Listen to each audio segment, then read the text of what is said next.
मैं सबको बोलना चाह रहा हूँ कि मैंने सुना है कि आईपीएफटी के ऑफिसेस या उनके घर में अटैक हो रहा है, उनको ऑफिस जलाया जा रहा है।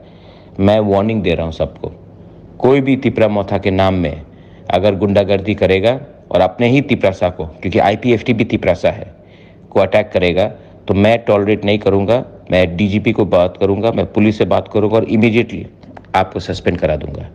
ये मेरा फाइनल वार्निंग है। तिपरा मोथा के नाम में तिपरासा को अटैक नहीं करेगा।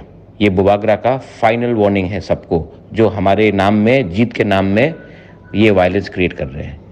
और एक खबर मुझे मिला है कि विजय मिसल के लिए आप लोग बहुत लोग से रुपया इकट्ठा कर रहे हो।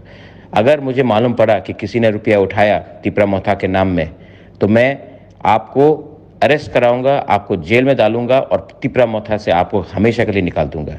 ये एक्सटॉर्शन, गुंडागर्दी जब तक बुबागरा चेयरमैन है तिपरा मोथा का नहीं चलेगा। ये मैसेज सबको आप भेजिए और मैं अपील करता हूँ, शांति रखिए, काम पीस रखिए। तिपरासा के संग झगड़ा नहीं करेगा, आईपीएफटी के ऊपर अटैक नहीं होगा। ये मेरा मैसेज है सबको और वार्निंग भी है जो ये बात को नहीं समझते ठीक से।